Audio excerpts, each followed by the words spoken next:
अस्सलाम वालेकुम dear students, आप देख रहे हैं सैद अली अकेडमी और हाजिर हम लोग क्लास 11 बायोलॉजी पंजाब बोर्ड के साथ में। आज की इस वीडियो के अंदर हम बैक्टीरिया वायरस चैप्टर के एक और नए टॉपिक के साथ हाजिर है, जो कि है हमारे पास एंडोस्पोर फार्मेशन इन बैक्टीरिया। कि बैक्टीरिया किस तरह से एंडोस्पोर्स को बना रहा होता है। एंडोस्पोर क्या होता है कि अगर बैक्टीरिया का एक ये सिंगल सेल मौजूद है, इस बैक्टीरिया अपने सेल के अंदर एक सिंगल सेल प्रोटेक्टिव स्ट्रक्चर बनाता है। ये सिंगल सेल का जो प्रोटेक्टिव स्ट्रक्चर बन रहा है, जो उसे हार्श इन्वायरमेंट यानी कि अनफेवरेबल कंडीशंस के अंदर महफूज रख रहा है, इस हिस्से को एंडोस्पोर कहा जाएगा। क्योंकि ये सेल के अंदर बन रहा है, इसीलिए इसको एंडोस्पोर कहा जाएगा।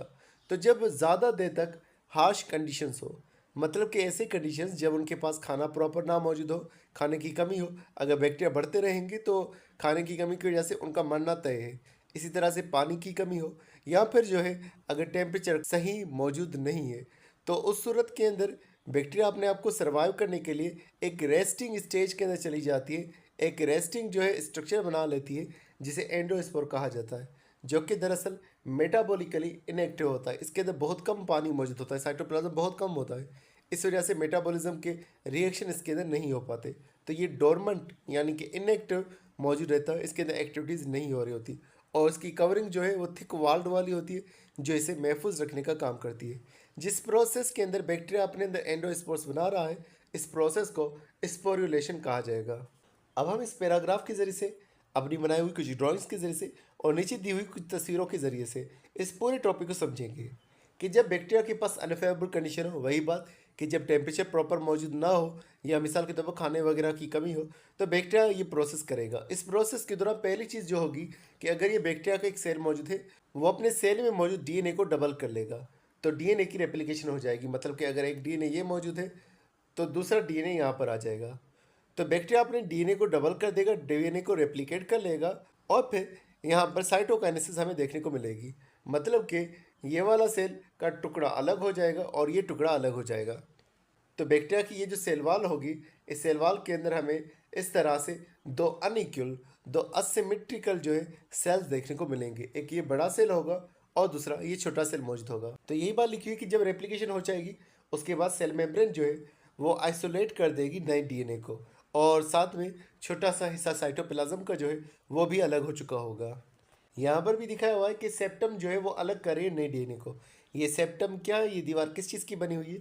ये सेल मेम्ब्रेन की बनी हुई है। सेल मेम्ब्रेन ऐसे अंदर की तरफ फोल्ड हो रही है, और इस अंदर की तरफ फोल्ड हो करके ये एक डीएनए को और पुराने सेल के टुकड़े को अलग कर देगी और नए डीएनए को अलग कर देगी, और थोड़ा सा साइटोप्लाज्म भी आ जाएगा। तो इस तरह से सेल मेम्ब्रेन जो है नए डीएनए को और साइटोप्लाज्म को अलग कर लेगी।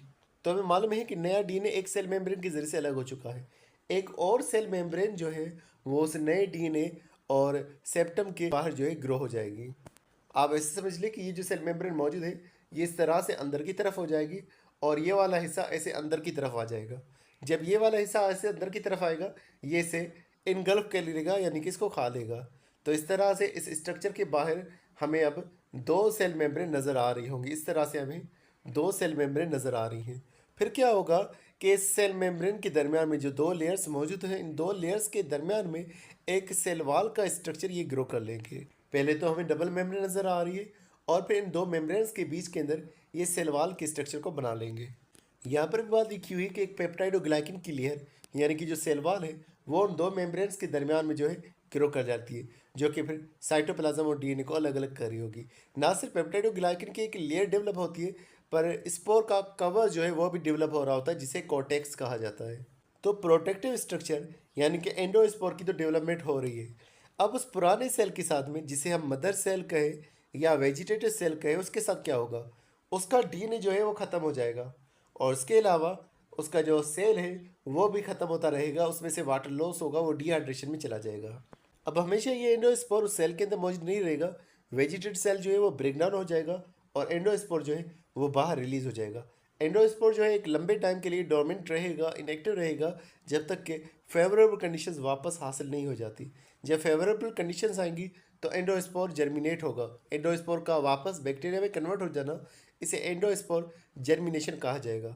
ये अपने कोट को रिमूव कर लेगा, वाटर को एब्जॉर्ब कर लेगा, और अपनी साइज़ को ग्रो कर लेगा दोबारा से। तो दोबारा से ये एक नया वेजिटेटिव सेल बन जाएगा, दोबारा से एक नया बैक्टीरियम ये बन जाएगा। तो स्पोर कोट यानी कि कोटेक्स जो है वो बन चुका है इस वाल के दरमियान में। उसके अलावा डीएनए जो है वो डिसइंटीग्रेट हो चुका है, डिग्रेड हो चुका है, ख़त्म हो चुका है। और उसके अलावा ये जो वाल है ये भी ख़त्म हो चुकी है, जिस वजह से एंडोस्पोर बाहर रिलीज हो चुका है।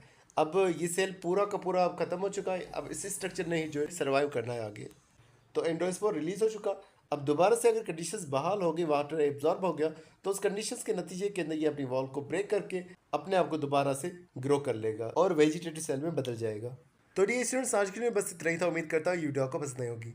इंशाल्लाह मिलते हैं नेक्स्ट वीडियो में। तब तक अपना बहुत सारा ख्याल रखिएगा। अस्सलाम वालेकुम।